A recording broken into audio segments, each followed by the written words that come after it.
할렐루야. 대단히 감사합니다. 우리 옆에 있는 분들과 인사하십시다. 할렐루야. 반갑습니다. 할렐루야.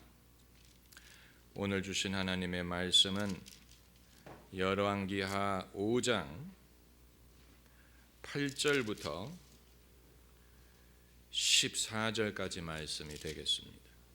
구약성경 567면 열왕기하 5장 8절부터 14절까지 함께 읽겠습니다. 하나님의 사람 엘리사가 이스라엘 왕이 자기 옷을 찢었다 함을 듣고 왕에게 보내어 가로되 왕이 어찌하여 옷을 찢었나이까? 그 사람을 내게로 오게 하소서. 저가 이스라엘 중에 선지자가 있는 줄을 알리이다. 나아만이 이의 말들과 병거들을 거느리고 이르러 엘리사 집 문에 서니 엘리사가 사자를 저에게 보내어 가로되 너는 가서 요단강에 몸을 7번 씻으라. 내 살이 여전하여 깨끗하리라. 나아만이 노하여 물러가며 가로되 내 생각에는 저가 내게로 나와 서서 그 하나님 여호와의 이름을 부르고 당처 위에 손을 흔들어 문둥병을 고칠까 하였도다. 다메섹 강 아마나와 바르바른 이스라엘 모든 강물보다 낫지 아니하냐? 내가 거기서 몸을 씻으면 깨끗하게 되지 아니하리 하고 몸을 돌이켜 분한 모양으로 떠나니 그 종들이 나와서 말하여 가로되 내 아버지여 선지자가 당신을 명하여 큰 일을 행하라 하였다면 행치 아니하였으리까? 하물며 당신에게 이르기를 씻어 깨끗하게 하라 함이리이까?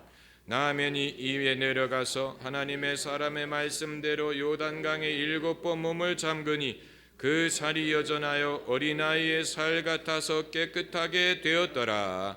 아멘.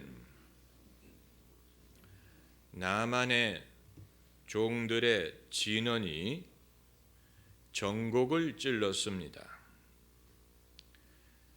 엘리사가 나아만에게 전한 말이 마음에 안 드는 이유가 너무 쉽기 때문에 그런 것입니다.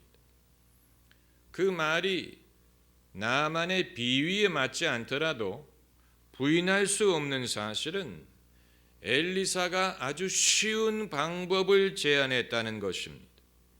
엘리사가 아무 해법을 제시하지 못했다면 문제가 되지만 분명한 해법을 제시했는데 왜 나아만이 못마땅하게 생각을 합니까?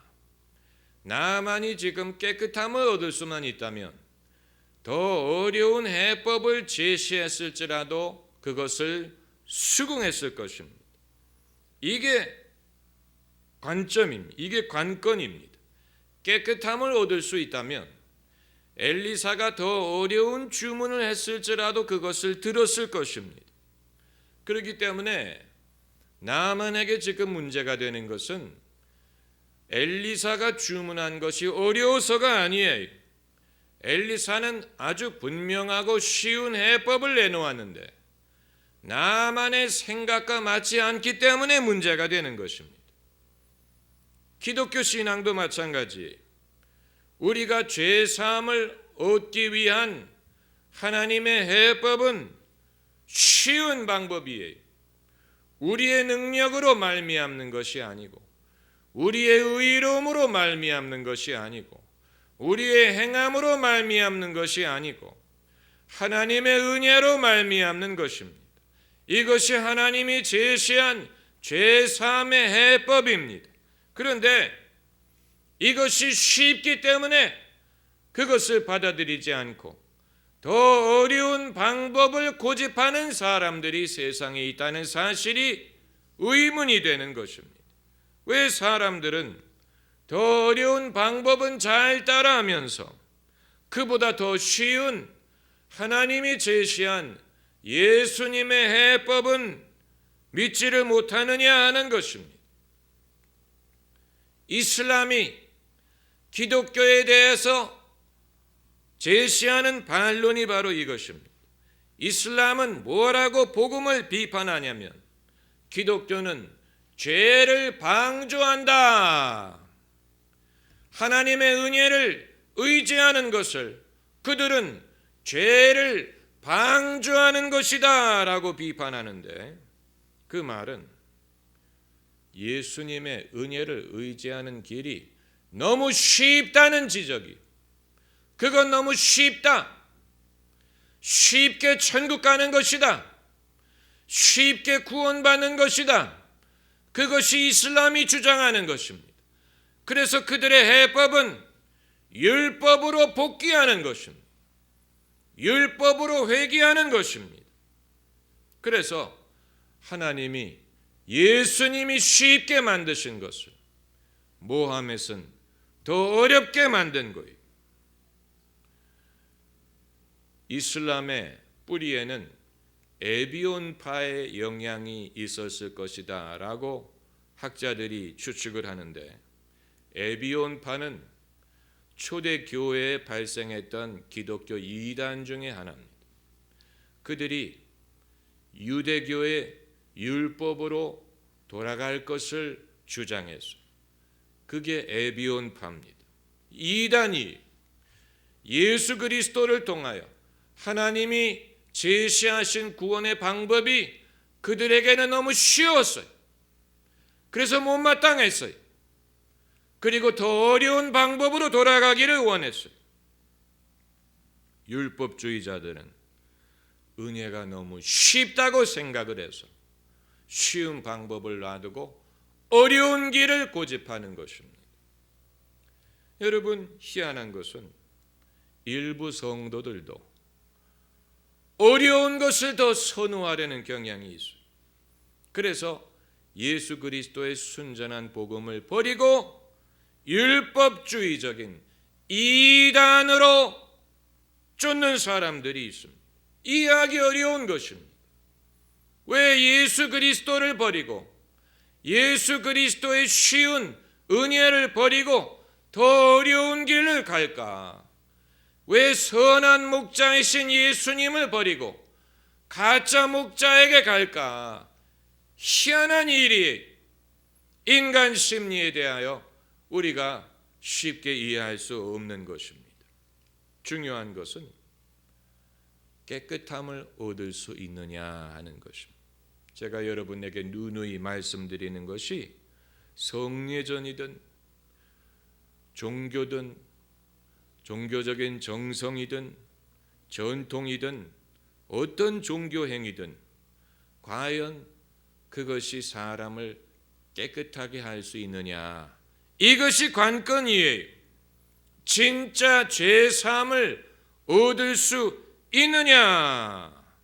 사도행전에서 이방인에게 복음을 전했을 때 그들도 유대인처럼 죄사함을 받았다는 것을 무엇으로 확신했느냐? 성령이 그들에게 임하셔서 그들이 예언도 하고 방언을 하는 것을 보고 우리에게 성령을 부어주셨던 것처럼 이방인에게 성령을 부어주신 것을 보니까 우리가 죄사함을 받은 것처럼 그들도 죄사함을 받았다는 것을 확신할 수가 있었고, 그렇기 때문에 이방인이지만 그들에게도 동일하게 세례를 베풀 수가 있었던 것입니다. 그러니까 이방인 고넬료의 가족들의 경우에는 일반적으로 사람들이 먼저 예수님을 믿고 그리고 그 다음에 세례를 받고 그리고 그 다음에 성령 세례를 받는 이 순서가 정석이라고 대부분의 사람들은 생각하지만, 고넬료의 식구들은 성령부터 받고 그 다음에 회심하고 그리고 세례를 받았어요. 하나님의 순서가 우리의 순서보다 더 하나님이 급했어요. 하나님이 급하게 역사하셨어요. 그래서 베드로의 설교가 끝나기도 전에 성령이 그들에게 임하셨어요. 그러니까 성령이 기다리지를 못한 것입니다. 베드로야, 그만 얘기해라. 이제 족하다. 네가 지금까지 얘기한 것만으로 이들은 충분히 예수 그리스도를 신뢰할 수가 있다. 그래서 설교가 끝나기도 전에 성령이 말씀 듣는 모든 사람에게 내려오셨다라고 했어요. 성령이 먼저 역사하시고 그리고 그 사람들의 회심이 완성이 되고 그리고 그들에게 세례를 베풀었는데 이 세례를 베푼 것은 당신들도 우리와 같은 하나님의 백성이요 당신들도 우리와 같이 교제하는 믿음의 형제 자매요라는 것을 증명하는 그런 의미가 있습니다. 그러니까 물 세례를 베푸는 그 행위 자체가 사람의 죄를 씻을 수 있는 것이 아니고 결국 사람을 회심시키는 것은 성령의 역사와 말씀을 통해서라는 얘기인데 이 오늘 본문의 나만의 종들의 말은 이 복수의 단수가 아니고 복수의 여러 명이 나만을 설득하려고 했다는 얘기입니다. 그런데 나만의 종들의 말은 아주 합리적입니다. 이것을 우리가 주목하고자 하는 것입니다. 아주 합리적인 말을 했어요. 나만에게 무슨 억지가 되는 말을 한 게 아니고 무리한 요구를 하지 않았어요. 억지를 부린 사람은 나만이에요. 나만이 억지를 부린 것입니다.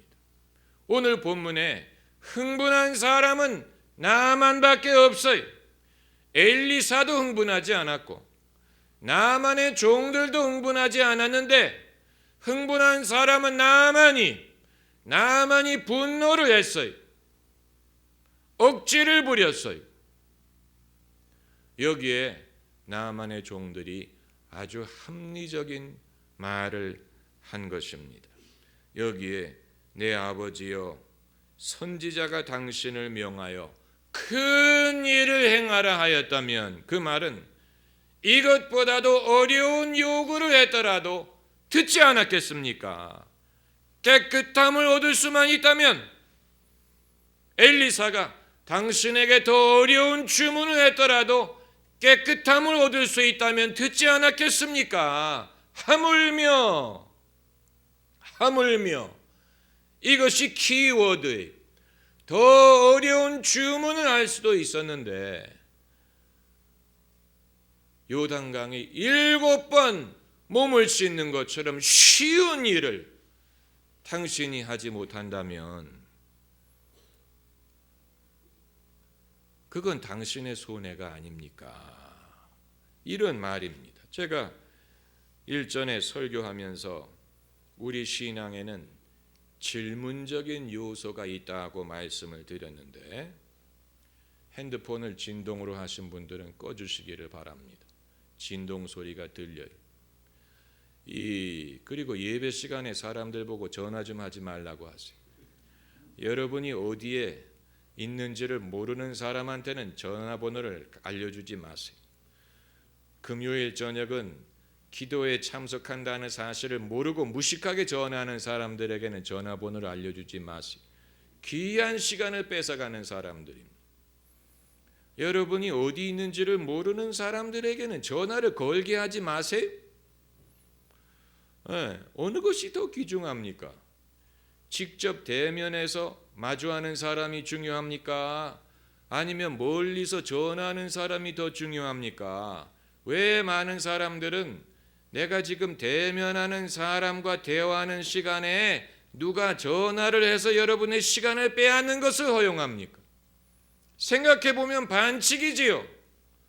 내가 지금 대면하는 사람에게 나의 정성을 기울여서 대화해야 되는데 누가 멀리서 전화하면 대화를 중단시키고 그런데 보면 뭐 사라는 전화, 무슨 보험에 들라는 전화,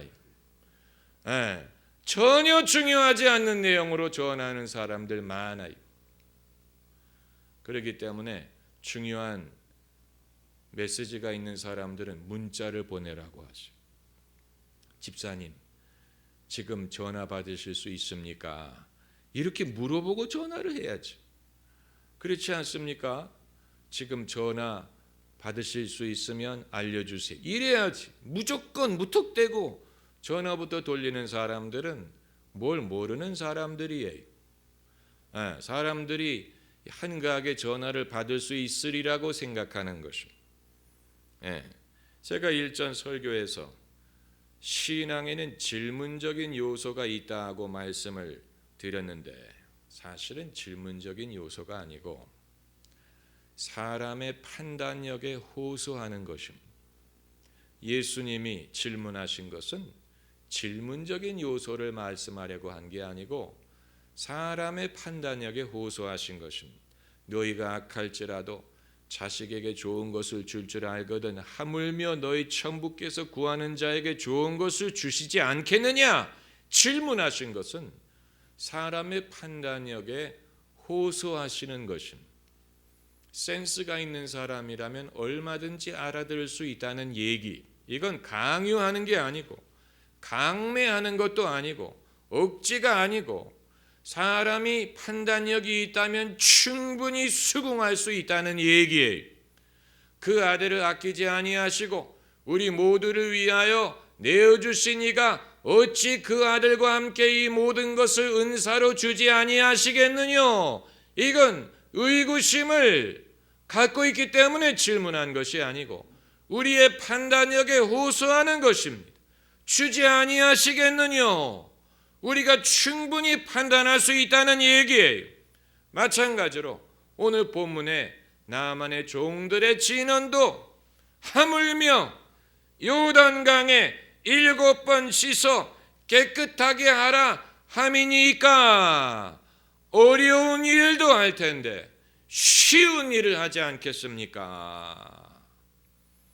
주님이 우리로 하여금 깨끗함을 얻을 수 있도록 마련하신 길은 어려운 일일 수도 있었어요.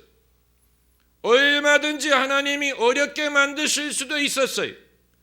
그러나 하나님은 그것을 쉽게 하셨어요.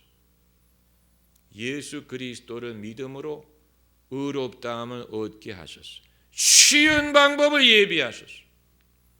그런데 사람들 중에는 너무 쉽다고 불만인 사람들이 있어요. 너무 쉽지 않느냐? 그건 나의 노력이 수반되지 않는 것이 아니냐? 내가 천국을 또 올리네. 내가 천국을 그렇게 쉽게 가야 되겠느냐? 나도 뭔가를 해야 되지 않느냐? 이런 식으로 주님이 쉽게 만드신 것을 사람들이 일부러 어렵게 만들려고 하는 경우가 많아요. 그것이 인간의 미련함 때문인지 무지함 때문인지 교만 때문인지 모르겠습니다마는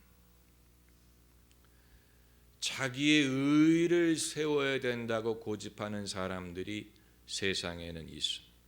자기의 의의를, 이 주님의 의의를 의지하는 것이 믿어지가 않아서 자기가 뭔가 의의를 세워야 된다고 생각하고 자기가 뭔가를 추가해야 되지 않느냐고 생각하는 사람들이 세상에는 많이 있습니다. 여러분, 나아만이 왜 엘리사의 집을 애초에 찾아갔는지를 생각하면 답을 찾을 수가 있습니다. 왜 엘리사의 집에 애초에 찾아갔습니까? 문둥병이 있기 때문에 찾아간 거예요. 추하기 때문에 찾아간 거예요. 부정하기 때문에 찾아간 거죠. 자기 스스로가 깨끗해질 수 없기 때문에 찾아간 거예요. 자기 스스로가 깨끗할 수 없기 때문에 찾아간 거예요. 사람들이 예수 그리스도를 필요로 하는 이유도 마찬가지. 자기 스스로 의로워질 수 없기 때문에 예수님을 찾아간 거예요. 자기가 예수님을 찾아갈 수밖에 없었다는 그 사실에서 해답을 얻어야 됩니다. 내가 스스로 깨끗해질 수 없다는 것을 알기 때문에 간 거예요. 그리고 예수님을 의지하는 사람에게 하나님이 우리의 공로가 없이도 우리의 애씀이 없이도 은혜로 우리를 의롭다고 여겨주시는 거예요. 그런데 그것을 잊어버리고 이제는 내가 스스로 깨끗함을 얻어야 된다고 생각을 한다면 애초에 왜 우리가 예수님을 필요로 했는지를 잊어버리는 것입니다. 우리가 스스로 깨끗할 수 없었기 때문에 하나님이 우리를 깨끗하게 해주시는 것이죠. 이게 은혜예요. 우리가 성경 구절 한 구절 찾아봅시다. 로마서 4장 6절 말씀. 로마서 4장 6절.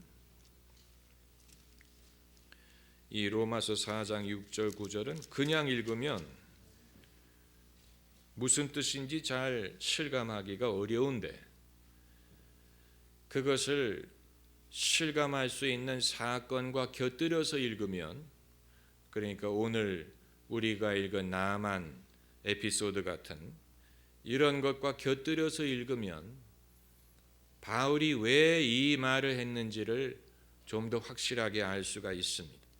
로마서 4장 6절에 이란 것이 없이 하나님께 의로 여기심을 받는 사람의 행복에 대하여 다윗의 말한 바 하면서 시편 말씀을 인용합니다. 여기에서 중요한 구절이 이란 것이 없이라는 말. 이란 것이 없이, 자기가 노력을 한 것이 없는데 하나님께 의로 여기심을 받는 사람의 행복, 축복에 대하여 다윗이 말한 바, 여기에서 의로 여기심을 받았다라는 말을 주목해야 됩니다. 우리가 의로워진 게 아니고 하나님에게 의로 여김을 받는 것. 여기에는 차이가 있어요. 차이가 있어요. 마치 남의 아이를 자기의 자녀로 입양을 할 때 자기가 낳은 아이가 아니죠. 분명합니다.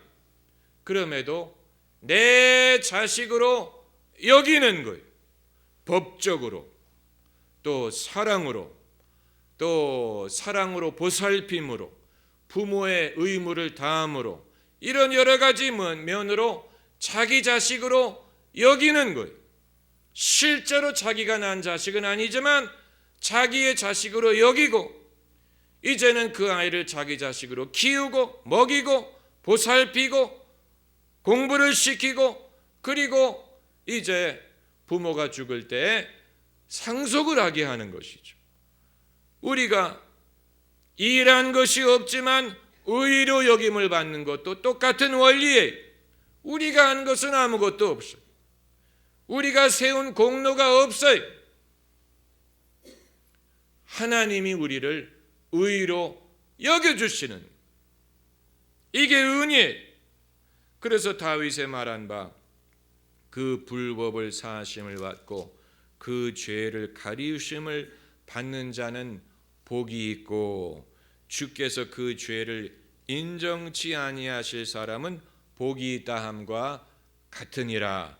사실 이 다윗이 말한 것이 본문에서 바울이 말한 것에 추가하는 것은 없지만 바울은 구약 성경을 인용할 필요가 있었어요.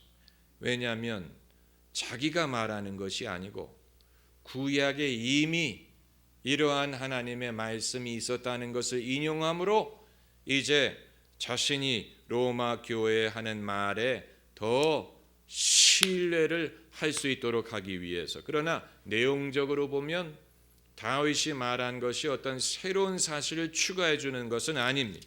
사도 바울이 이 6절에서 말한 그 말씀 자체가 충분한 거예요. 사실은 일한 것이 없이라는 말, 일한 것이 없이 나만이 깨끗함을 받기 위해서 일한 것 별로 없어요.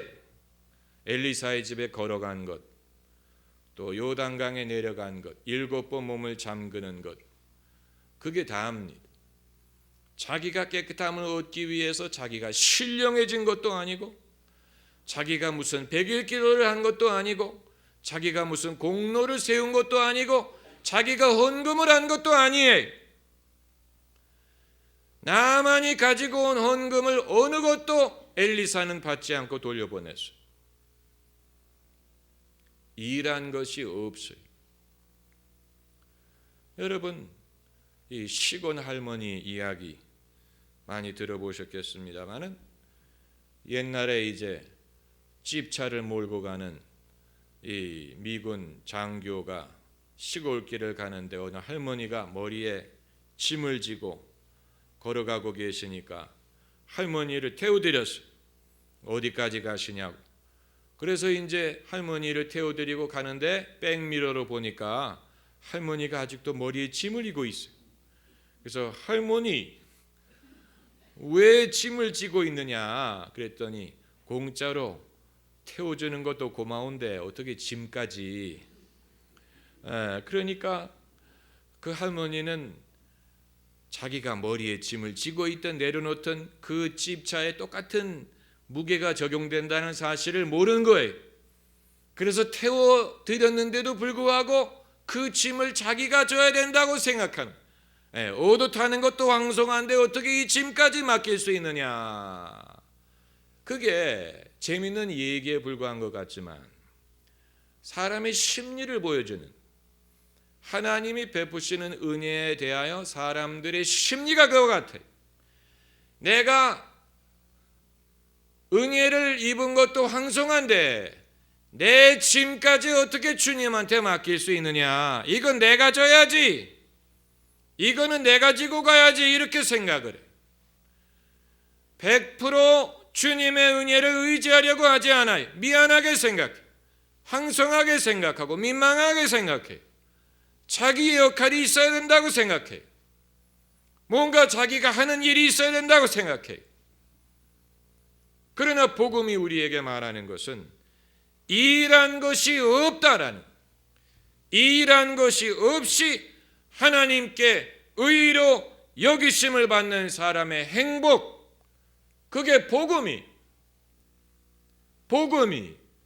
일한 것이 없이, 만약 여기에 우리가 우리의 일을 추가해야 된다고 생각하는 순간, 그건 복음에서 율법으로 돌아가는 것입니다.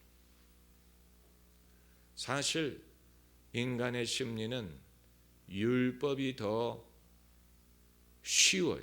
쉽다는 말이 더 익숙해. 인간의 심리에게는 율법이 더 익숙해. 왜냐하면 세상은 율법적으로 돌아가기 때문에. 우리가 만나는 대부분의 사람들은 율법적으로 대해. 가는 말이 고와야 오는 말이 좋고, 이런 식으로 율법적이, 내가 잘해줘야 나한테 잘해주고, 내가 공부를 열심히 해야 나를 인정하고, 내가 착해야 나를 좋아하고, 내가 좋아줘야 나의 친구가 돼주고, 이런 식으로 세상의 거의 모든 일은 내가 뭔가를 해야 좋은 일이 있어요. 내가 뭔가를 해야 돼. 거저되는 일이 하나도 없어요.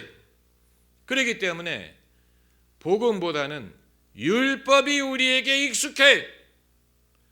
그래서 예수를 믿는 사람들도 본의 아니게 율법적으로 예수님을 믿으려고 해요.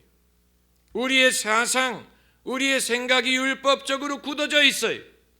예수를 믿으면서도 율법적으로 믿어요. 성경을 가르치면서도 율법적으로 가르쳐요. 그렇기 때문에 복음은 우리가 배우고 또 배우고, 익히고 또 익히고, 기억하고 또 기억하고, 되돌아가고 그럴 필요가 있는 것이죠. 왜냐하면 그러지 아니하면 마치 고무줄이 늘어나는 것처럼 옛날 생각으로 돌아가려는 경향이 있어요. 율법적으로 돌아가려고 해요. 뭔가 내가 해야 되는 것이 있다고 생각해. 그렇지 않습니다. 하나님이 말씀하시기를 진정한 축복은 그 불법을 사하심을 받고 그 죄를 가리우심을 받는 자는 복이 있고, 하나님이 주신 복이 그런 복이라는 얘기입니다. 주께서 그 죄를 인정치 아니하실 사람은 복이 있도다. 할렐루야. 힘쓰고 애씀이 없을지라도 이 샘에 오면 다 마시겠네. 힘쓰고 애씀이 없을지라도, 그게 중요한 거예요. 힘쓰고 애씀이 없을지라도 이 샘에 오면 다 마시겠네. 이건 예수님의 샘. 이 세상의 교회는 100% 그렇진 않아요. 교회는 뭔가를 요구하지. 헌금해라, 봉사해라, 등록해라, 교회 충성해라. 그러면 힘쓰고 애를 쓰면 교회 와서 좀 얻는 게 있어요. 교회도 100% 주님의 은혜를 증거하지 못해요. 왜? 인간적으로 생각하기 때문에. 팔이 안으로 굽는 것처럼.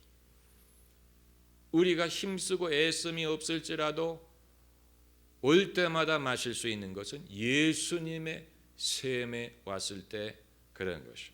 예수님의 샘. 그러므로 모든 교회가 힘써서 사람들에게 증거하려고 애쓰는 것은 사람들이 힘쓰고 애씀이 없을지라도 와서 마실 수 있는 샘이 되기 위해서 애써야 되는, 모든 교회들이 누가 오든 힘쓰고 애씀이 없을지라도 마음껏 마실 수 있는 샘이 흐르도록 해야 돼.